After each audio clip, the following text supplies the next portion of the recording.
तो इस लेक्चर में हम लोग बात करेंगे स्केलेटल सिस्टम की। पार्ट 1 हम लोग कंप्लीट कर चुके हैं, जिसमें हम लोग पूरा मसल्स के बारे में बात किए थे। अब हम लोग सेकंड पार्ट शुरू करेंगे, skeletal system. Skeletal system consist of framework of bones and few cartilage. इसमें स्केलेटल सिस्टम आपका बोन्स और कार्टिलेज के मिलकर बने रहते हैं। This system has a significant role in movement shown by the body.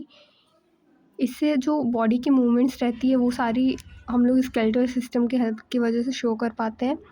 Imagine chewing food without jaw bones and walking around without the limb bones, which is technically not possible। आप imagine भी नहीं कर पाओगे कि अगर आपके पास jaw bones नहीं है और आपकी पूरी बॉडी में लिम्ब बोन्स नहीं है, तो आप लोग तो इमेजिन ही नहीं कर पाओगे कि कैसे आप डे टू डे एक्टिविटीज़ करोगे। Bone and cartilage are specialise connective tissue. ये हम लोग एनिमल टिश्यूज़ वाले चैप्टर में पढ़े थे कि जो बोन्स और कार्टिलेज होते हैं वो स्पेशलाइज कनेक्टिव टिश्यू होते हैं। जो बोन होता है उसकी हार्ड मैट्रिक्स होती है, क्यों? क्योंकि इसमें कैल्शियम सॉल्ट्स प्रेजेंट रहते हैं। और जो कार्टिलेज रहता है वो स्लाइटली प्लाइबल रहता है, क्योंकि इसमें कॉन्ड्रॉइटिन सॉल्ट्स रहते हैं। जो ह्यूमन बॉडी का स्केलेटल सिस्टम है वो 206 बोन्स से है और बना है, और इसमें फ्यू कार्टिलेज भी प्रेजेंट है। It is grouped into two principal division, the axial and the appendicular skeleton. तो बॉडी के स्केलेटल सिस्टम को हम लोग दो पार्ट्स में डिवाइड किए गए हैं, एक्शियल और एपेंडिकुलर। एक्शियल मतलब जो आपके बॉडी के बीच में प्रेजेंट है, जैसे कि आपका स्कल हो गया, आपके रिब्स, वर्टिब्री हो गई, ये सब आपके एपेंडिकुलर और जो एक्सिस पे प्रेजेंट है। और जो एपेंडिकुलर है, जैसे कि आपकी लिम्स बोन हो गई, जैसे कि हाइंड लिम्ब हो गया और फोर लिम्ब हो गया, इन सबको आप एपेंडिकुलर स्केलेटन कहते हो। एक्चुअल स्केलेटन की बात करें तो इसमें 80 बोन्स होते हैं। ये main axis of the body के आपके बॉडी के मेन एक्सिस पे जो डिवीजन रहती है उसमें प्रेजेंट रहते हैं, जैसे कि आपका स्कल हो गया, आपकी वर्टिब्रल कॉलम हो गई, आपका स्टर्नम हो गया, रिब्स, ये सब आपके बॉडी के एक्सिस के अलॉन्ग प्रेजेंट है। The skull is comprise of two sets of bone. Skulls आपके दो सेट ऑफ बोन से बना हुआ है, क्रेनियल जो आपके ब्रेन बॉक्स है, और जो फेशियल स्कल बोन्स प्रेजेंट है उससे। तो क्रेनियल और फेशियल मिला के आपके पास 22 बोन है। Cranial bones are 8 in number. Cranial bones 8 in number होते हैं। They form the hard protective outer covering cranium for the bone. ये आपकी जो आउटर कवरिंग लेयर होती है उसको क्रेनियम कहते हैं। The facial region is made up of 14 skeletal elements. और जो आपकी फेशियल रीजन है उसमें 14 स्केलेटल एलिमेंट्स होते हैं which form the front part of the skull. अब कौन कौन सी है देखते हैं।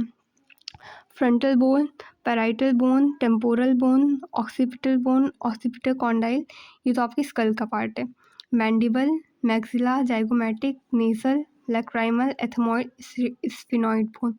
ये आपको लेबलिंग ऐसे याद रखनी चाहिए कि यहाँ ऊपर ये दिखाया गया यही, क्योंकि एग्ज़ाम में आपका कुछ ऐसे गायब कर देगा और पूछ लेगा उसका नाम क्या है, या पार्ट ऑफ फेशियल बोन्स पूछ लेगा। ठीक है। और ये क्रेनियल के पार्ट्स क्या हैं? फ्रंटल, पैराइटल, टेम्पोरल, ऑसिपिटल, ये आपके स्कल्स के पार्ट हैं, और ये सारे आपके फेशियल बोन्स के पार्ट हैं।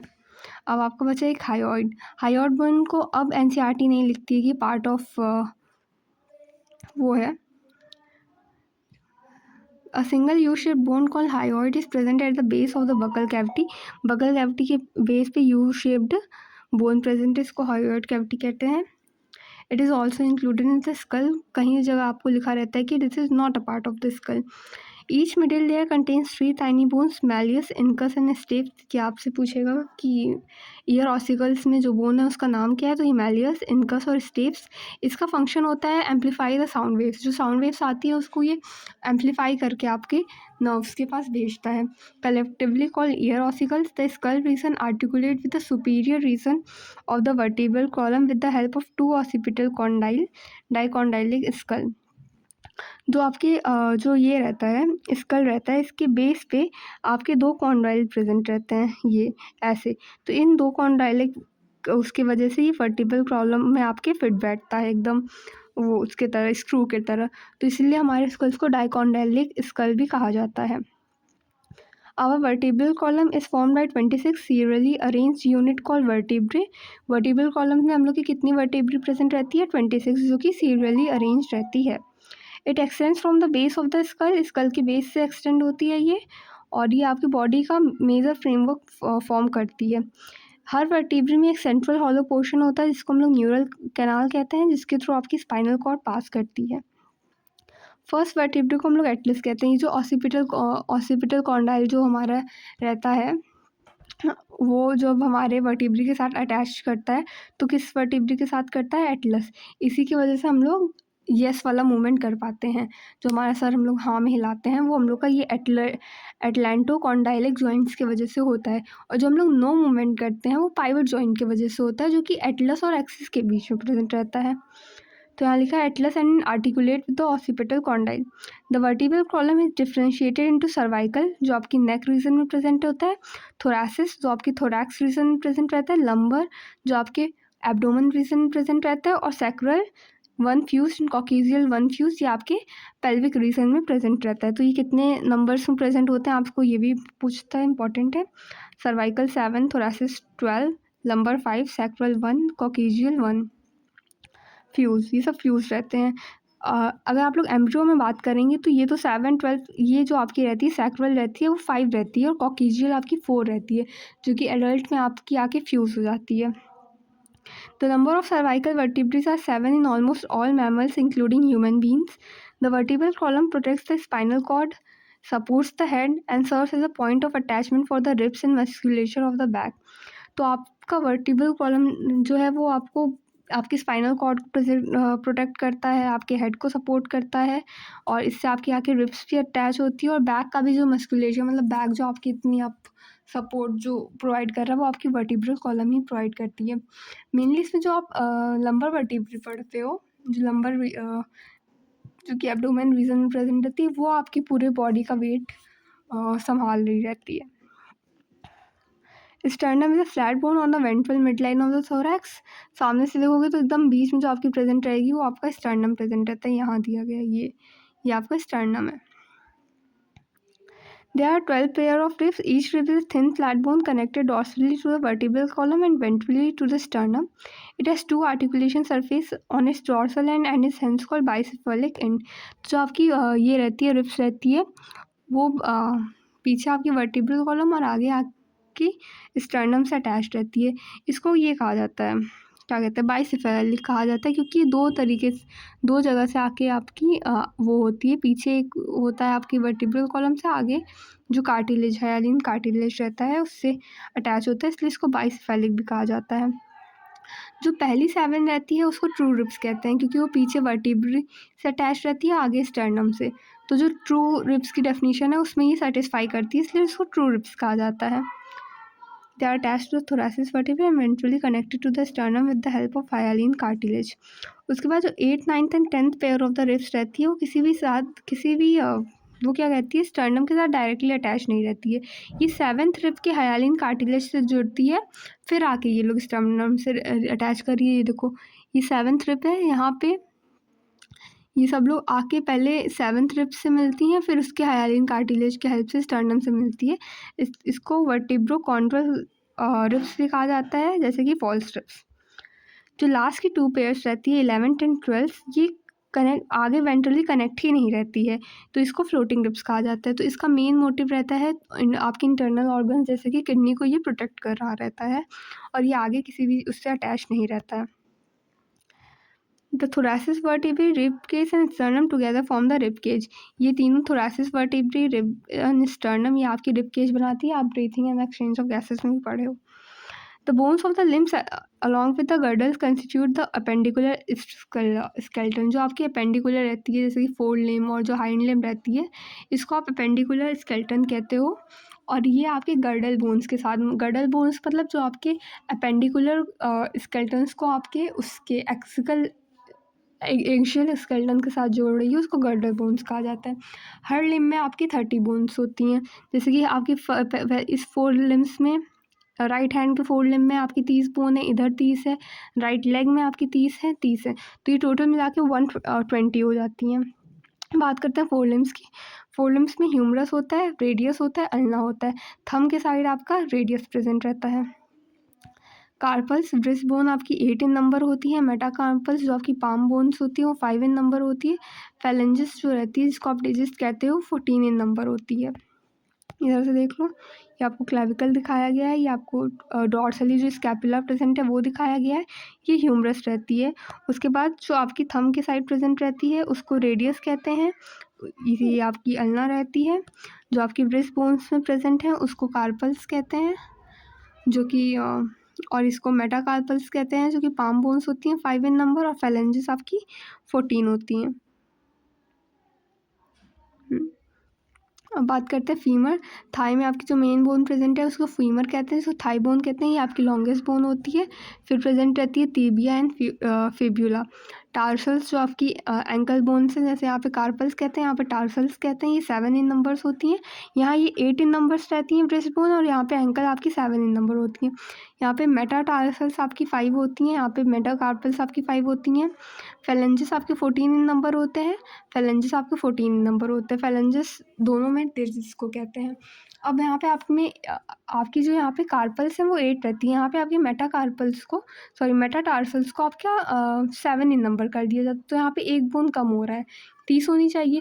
तो ये एक बोन कहाँ प्रेजेंट रहती है, कप शेप बोन रहती है, जो कि पटेला कहा जाता है। ये नी कैप भी जिसे आप कहते हो, वो एक बोन आपकी हाइंड लिम्ब में प्रेजेंट रहती है। अब बात करते हैं पेक्टोरल, एक मिनट ये देख लेते हैं। ये आपकी इलियम इशियम दिखाया गया है, जो मिलकर आपकी कॉक्सियल बोन बना रही है। आपका फीमर है, ये आपका पटेला है। नी कैप, ये आपका टीबिया, ये फिबुला है।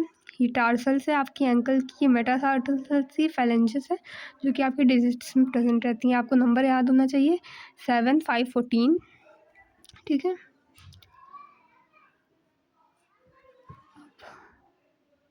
बात करते हैं, हाँ अच्छा मैंने अभी आपको वो नहीं पढ़ाया girdle. Pectoral and pelvic girdle bones help in the articulation of the upper and the lower limb respectively with the axial skeleton। आपके अपेंडिकुलर को आपको एक्सियल स्केलेटन के साथ जोड़ने का काम करती है। Each girdle is formed of two halves के बने रहते हैं। Each half of pectoral girdle consist of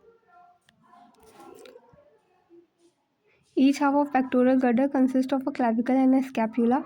Scapula is a large triangular flat bone situated in the dorsal part of the thorax between the second and the seventh ribs। आपकी second और जो आपकी pectoral girdle रहती है उसमें दो bones present रहती हैं। एक को क्लैविकल कहते हैं, स्कैपुला। जो स्कैपुला रहती है वो आपकी ट्रायंगुलर बोन्स प्रेजेंट रहती है, जो कि आपके बॉडी में डॉर्सली प्रेजेंट रहती है सेकेंड और सेवन्थ रिब्स के बीच में। Dorsal flat triangular body of scapula has a slightly elevated ridge called the spine, which projects as a flat expanded process called the acromion। जो आपका स्कैपुला रहता है उसमें एक एलिवेटेड ब्रिज प्रेजेंट रहता है, जिसके शार्प पार्ट को आप एक्रोमियन कहते हो। The clavicle articulates with this, इसी ये जो शार्प रिज आपका प्रेजेंट रहता है जिसको स्पाइन कहते हो, उसके एलिवेटेड जिसका फ्लैट एक्सपेंडेड पोर्शन रहता है, जिसको आप एक्रोमियन कहते हो उसको।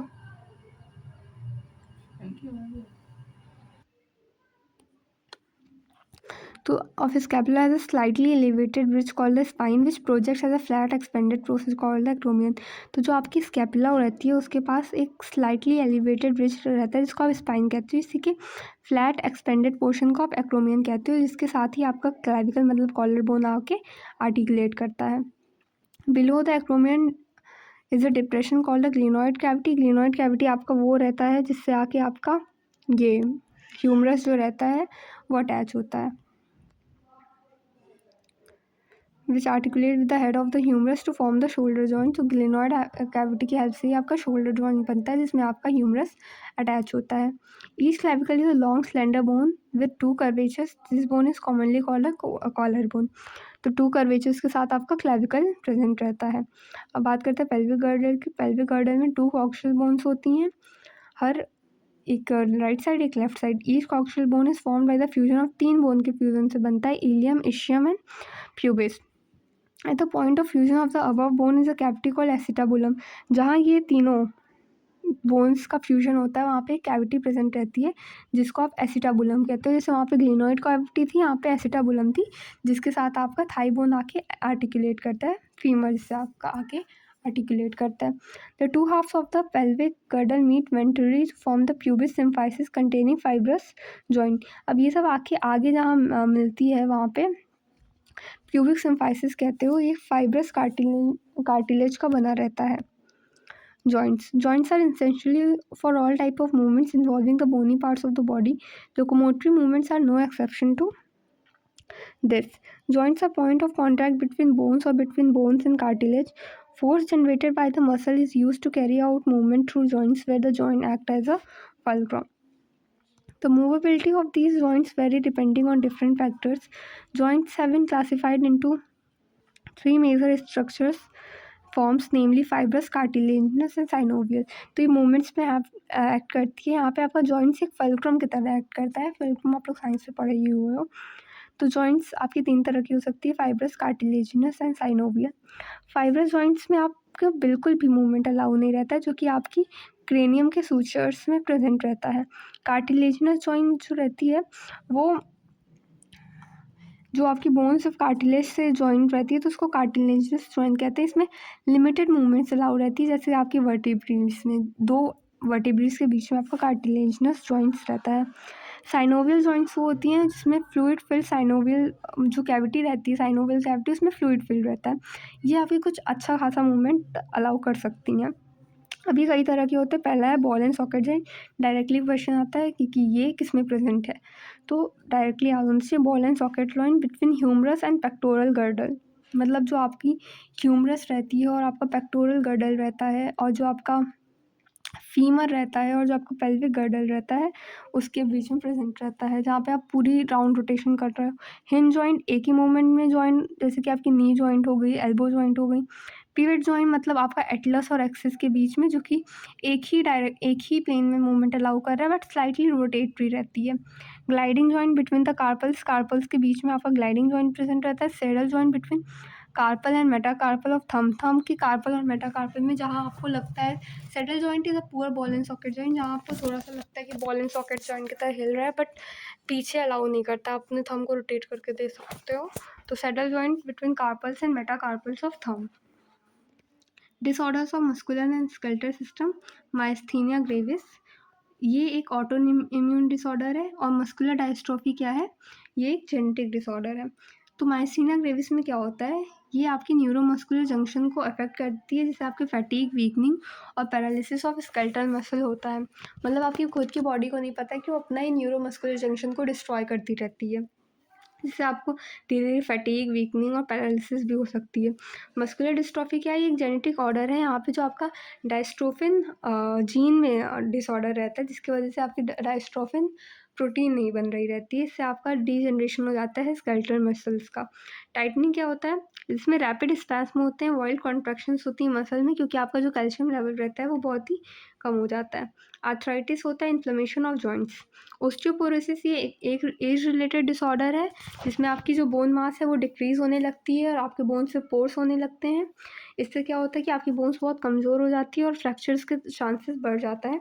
मेनली वुमेन में देखा जाता है, क्योंकि आफ्टर मेनोपॉज आपके जो एस्ट्रोजन लेवल रहते हैं वो कम होने लगते हैं, और जिसके वजह से आपकी जो बोन्स रहती हैं वो वीक होने लगती हैं। बट ऐसा मेंस में भी इसके चांसेस हैं होने के, जब आपका हार्मोनल डिसबैलेंस होता है। Gout, inflammation of joints due to accumulation of uric acid crystals.